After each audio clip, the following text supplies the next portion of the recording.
the official name for them are stun grenades. Now, when detonated, they produce a very loud, explosive sound like gunfire and a blinding light to disorient and cause psychological distress, which they have. I've read many cases of protesters talking about symptoms that are common with PTSD.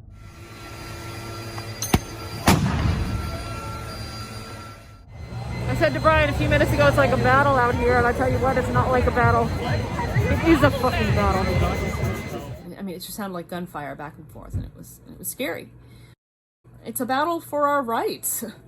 It's a battle for our city, it's a battle for our safety. It's a battle for our lives. I mean, specifically, Black lives. In fact, it might be a battle for our very democracy. Finally, there are the beatings. Often 4 or 5 officers descend on a single unarmed protester.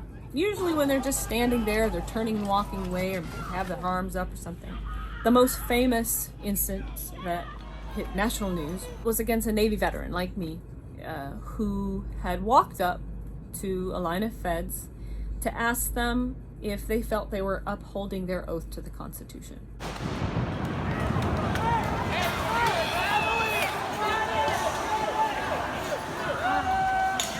And for that provocation, he got maced and had to have surgery on his hand, including pins for the broken bones.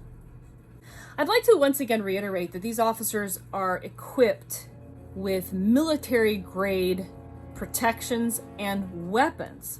The protesters, on the other hand, their protections consist of bike helmets and swimming goggles, construction respirators. They're using umbrellas as shields against these less lethal munitions.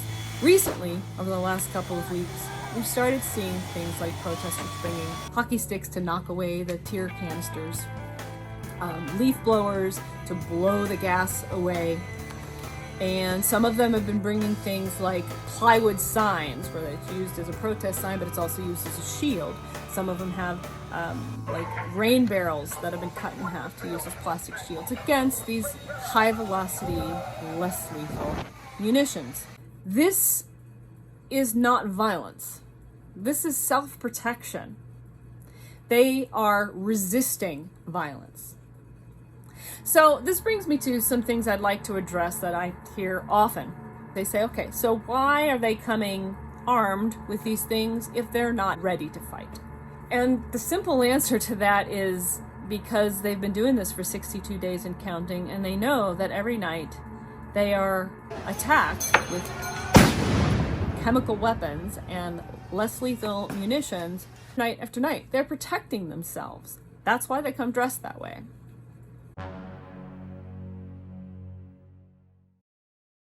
Another question I hear over and over again is, why don't the protesters leave?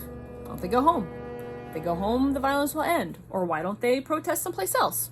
The problem with this question is that it's the same rhetoric used by abusers. The people at fault here are the officers. They are perpetrating the violence, period. The blame lies solely with them and those who are giving them orders. So asking the protesters to go somewhere else or to go home is like telling a wife that if she just didn't make her husband angry, he wouldn't hit her. Or telling a woman, had she not gotten drunk, she wouldn't have been raped.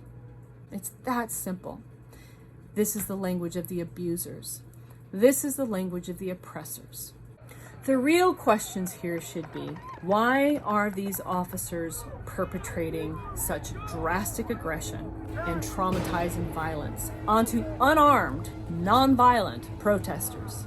Why aren't they being held accountable? Why are they covering up their names and badge numbers? Why are they kidnapping people off the streets and shoving them into unmarked vans? So the bottom line is that there is absolutely no reason or justification for this violence. Zero. It is their consistent behavior of brutality that brought us here to begin with.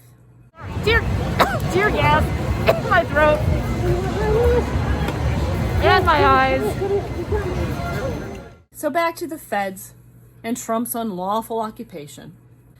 Portland, and by extension Oregon, has taken several steps to get the feds out. Governor Brown announced feds would start to leave, but moments, almost immediately, after that story broke, Trump was on video spouting off how they were not going to leave Portland. Chad Wolf released a statement saying they were not leaving Portland until they were absolutely sure the state police could protect that federal building.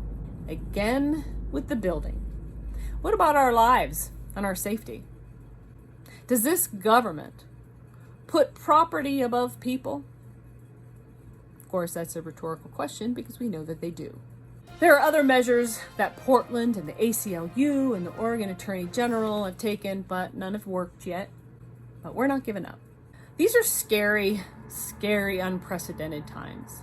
Please remember that what's happening here in Portland is also happening in virtually every major U.S. city across the country. Sure, the feds haven't been deployed there yet, but the police brutality and the call out for Black Lives to Matter continues. Speak out. Challenge those people who are repeating the same old misinformation, half-truths, and just outright lies repeated ad nauseum by Trump.